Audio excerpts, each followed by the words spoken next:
Starry Night returns triumphant. Yep, we're back from tussling with Dvalin. You just returned yesterday, right? Jean got back first, and she told us all about your heroic deeds. I wonder if I'll ever get an opportunity like that. That doesn't come into it. You guys deserve all the credit for how you resolved this crisis. When I brought you into the city that day, I was just doing my duty as an outrider. You're welcome. But have you been waiting for us here this whole time? Of course not. Just because I'm not out on the front line doesn't mean I don't have work to do. In fact, I'm dealing with the aftermath of the crisis as we speak. Aftermath? Here? What happened in Mondstadt? While Master Jean was away, the monsters lurking nearby made a coordinated attack on the city. Fortunately, we weren't completely taken by surprise. I detected the hilly churls were moving closer to the city a while back. Oh yeah! Paimon remembers. When we first met, you were clearing out one of their camps. Exactly. And if we hadn't started making preparations back then, Mondstadt would be in much greater danger by now. Me too. But I have a strange feeling that we're not out of the woods yet. Hilly churls aren't usually capable of coordinating like this. Our best guess is that the Abyss Order is behind it. They've taken over the hilly churls. Good thing we saved Dvalin, or they might have taken him too. That's right. And since I'm the Outrider, it's up to me to keep eyes on the Abyss Order from now on. I'm sorry. You should be celebrating your victory, not listening to all this somber talk. I promised to take you out for some sticky honey roast, didn't I? Before everyone got caught up in the Stormterror crisis. There's no time like the present, right? You guys hungry? You bet! You may have forgotten till just now, but it's been on Paimon's mind this whole time. Awesome, let's go! It's been way too long since I last ate a sticky honey roast myself. Wait for me at Good Hunter. I'll be right there. I just have to clean up here real quick.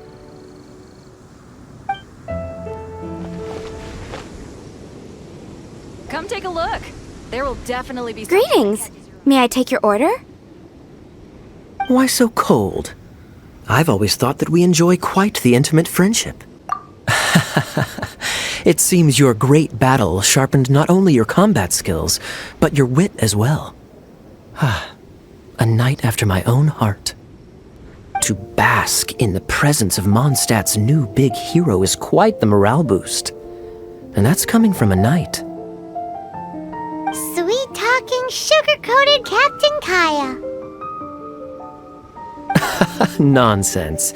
I speak from the heart. Me? Nothing.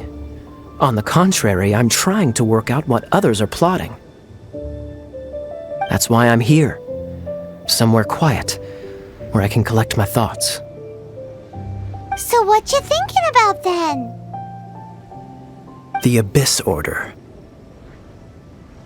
A dragon wreaks havoc in Mondstadt, and the acting Grand Master leaves the city to combat the threat. Strategically, that's the perfect moment for the Abyss Order to make their move.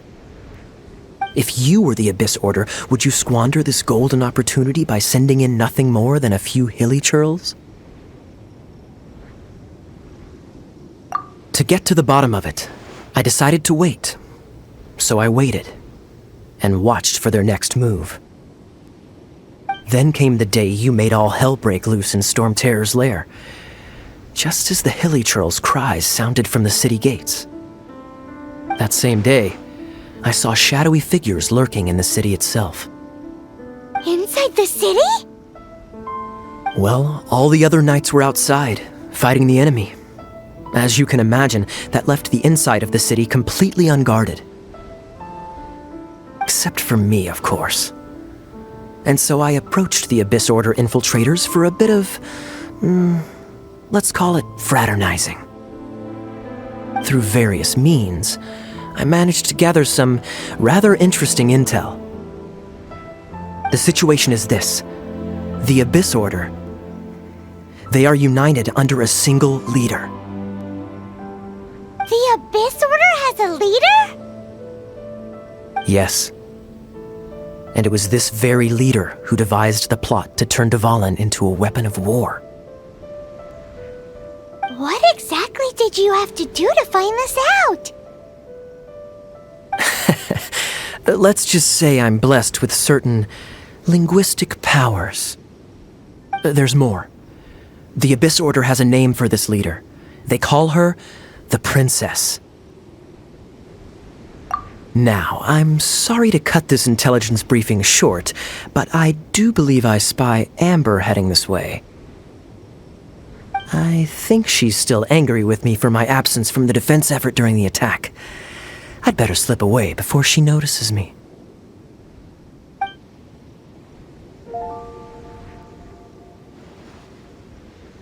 One minute I see Kaya, the next he slipped away. Clear sign of a guilty conscience.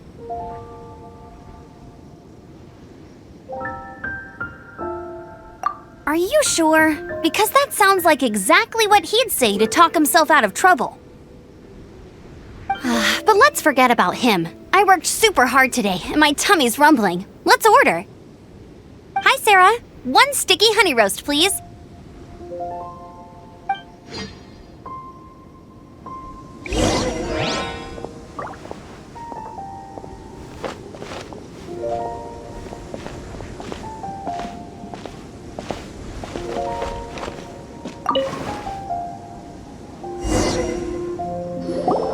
So, now the Stormterror threat is behind us. What are your plans for the next step? Paimon thinks it's time to leave Mondstadt and keep looking through the 7 nations until we find clues about her brother.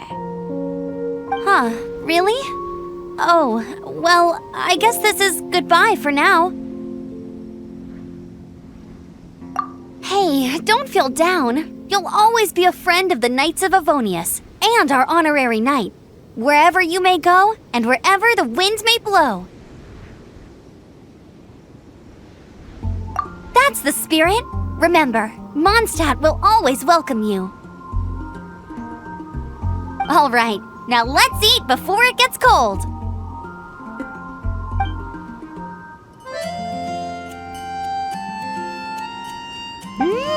That was good. Note to Paimon, Amber's recommendations are worth the wait. Of course. Well, I don't trust myself in the kitchen. You can always trust me with the menu. Oh, I almost forgot to mention.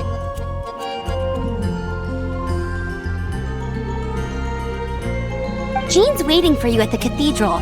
It's something to do with the Holy Lyre de Himmel. You'd better head there now. This is Barbara, the deaconess of the church. She is here to retrieve the Holy Lyre de Himmel. May the Animo Archon protect you. I'm not really in a position to speak compared to our acting Grand Master. But I still want to thank you all on behalf of all of Mondstadt for your assistance. Fortunately, everything was resolved peacefully. I can't imagine how an all-out war between the military and the dragon would have ended. Now the Fatui have no choice but to keep their mouths shut. They must be annoyed that things didn't turn out as planned for them. This time, they even lost their best excuse to pressure the Knights of Favonius.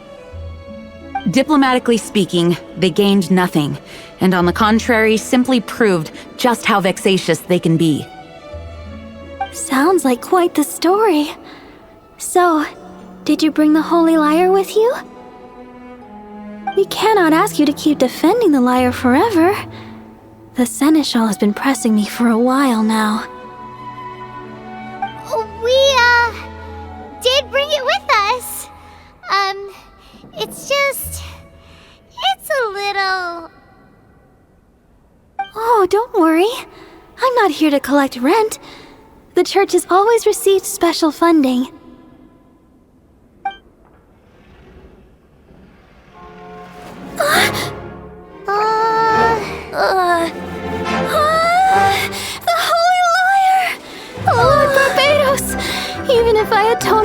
friends for the rest of my life, it would still not be enough. Oh, give it here.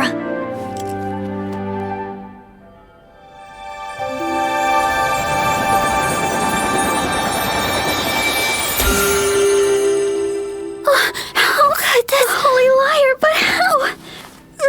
Huh? Let Paimon see! No. I don't know how you managed to fix it, but you'll never touch the lyre again.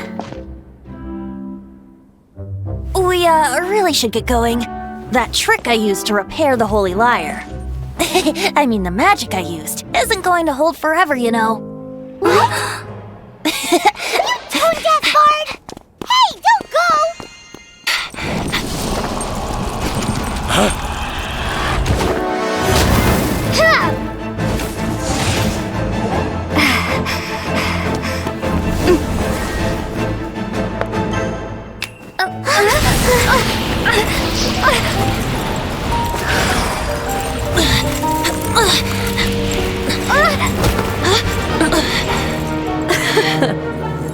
At last, Mondstadt's rodent ruler in the flesh. Scurrying through the streets looking for leftovers? Mondstadt calls this a god? Resident rodent beats invasive vermin. Don't you dare speak back to me, insolent bard. Absentee Archon of Mondstadt. How impotent you've become. That smirk you wear looks out of place. Did you steal it from your master's face? Should have held your tongue.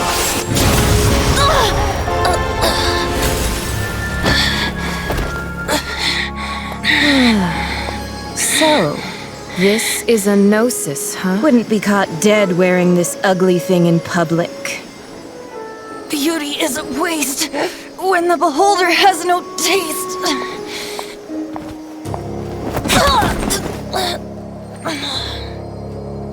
Venti!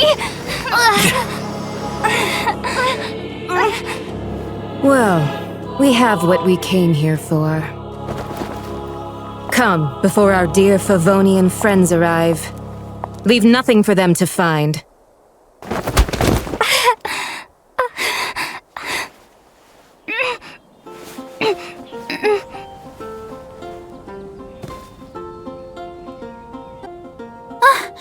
Honorary Knight, you're awake.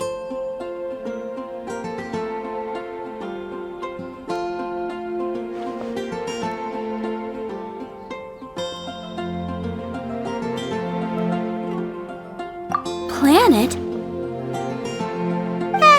Don't listen to her nonsense, Miss Barbara. Okay. Well, basically, I found you lying outside the cathedral unconscious and used my elemental powers to heal you. Paimon thinks you could still use a final splash of ice-cold water to the face. That bard awakened first, but strangely, my healing powers had almost no effect on him. This is the first time I've encountered such a patient, but he just said it's completely normal, and then got up and left the cathedral. He left? Already? Where'd he go? The symbol of Mondstadt's hero. That's what he said. I wanted to stop him, but Master Jean said to let him leave. How strange. Paimon remembers Venti healing under that tree before. It's probably due to the connection between Windrise and the Animal Archon. Master Jean has figured it out as well, but we can't tell Barbara.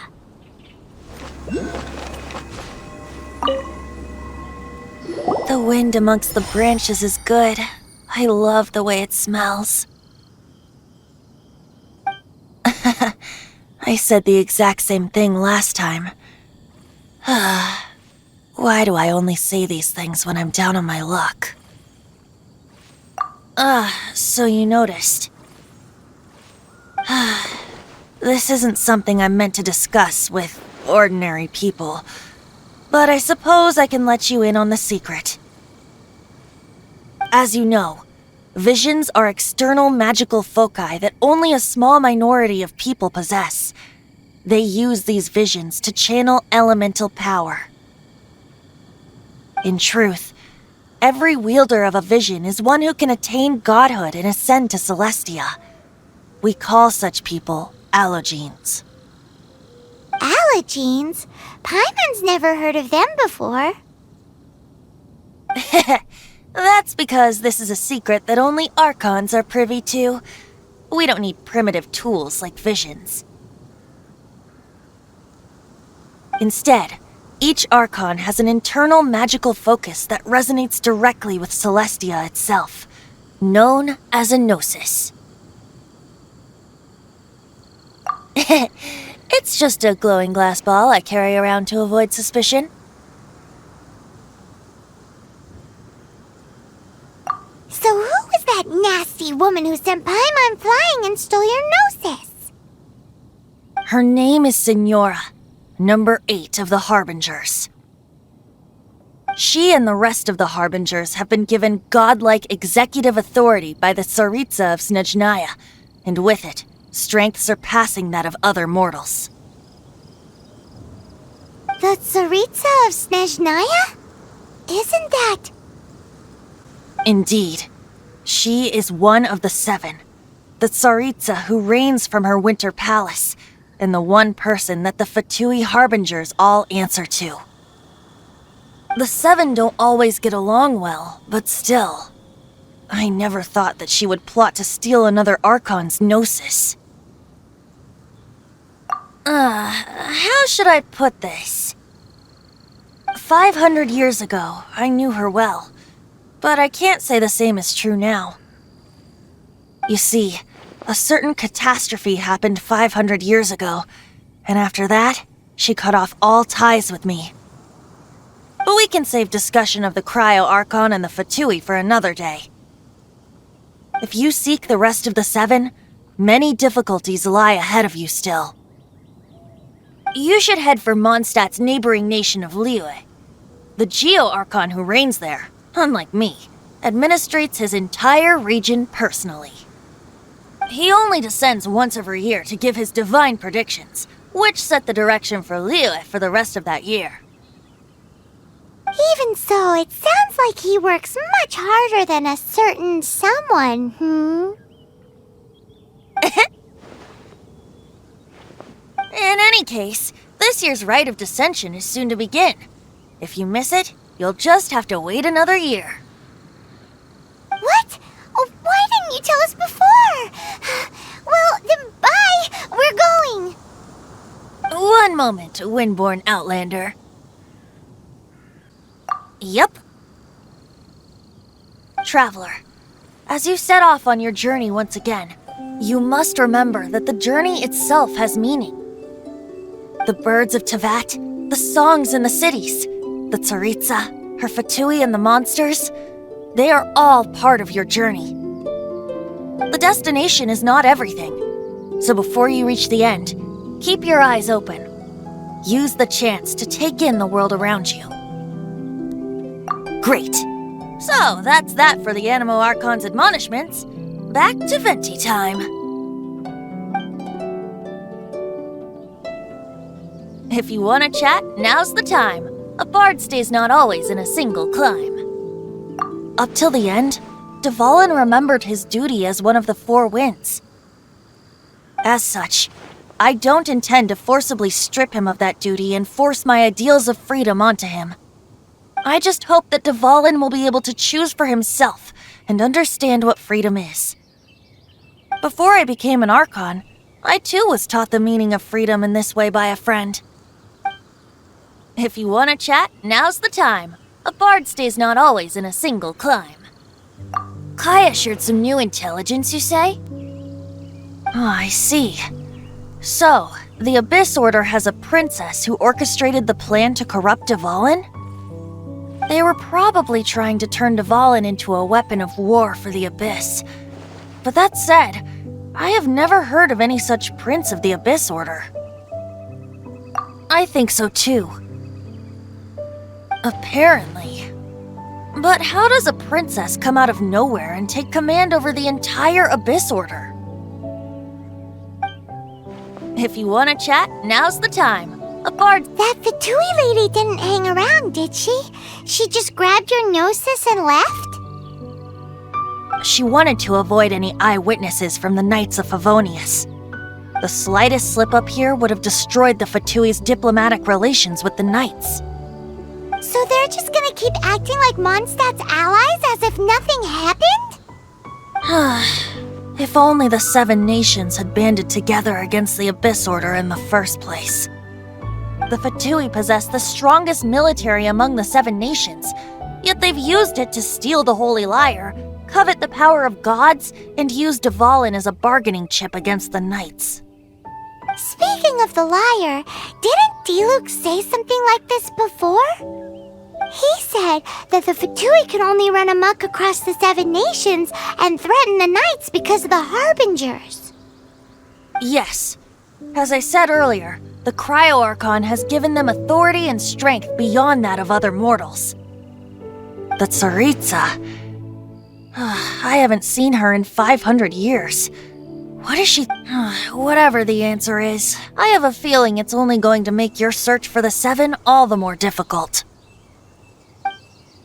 If you want to chat, now's the time. A bard stays not always in a single climb. As I said before, vision wielders are known as allogenes and may ascend to Celestia. A gnosis is a higher-order nexus of elemental manipulation and is emblematic of an Archon's status as one of the 7. But as for which of the 7 took your sister, I'm sorry, I don't know. Wait, as one of the 7, I'm not clear of suspicion yet either, am I? Hang on a hot second. Tone Deaf Bard is just one of Barbados' many incarnations. Who's to say that... We're a great team indeed. Say, once you find your sister, how would you like to become one of the new 4 winds? You don't seem too into it. Hey, Tone Deaf Bard! If being one of the 4 winds means free food, you can consider Paimon.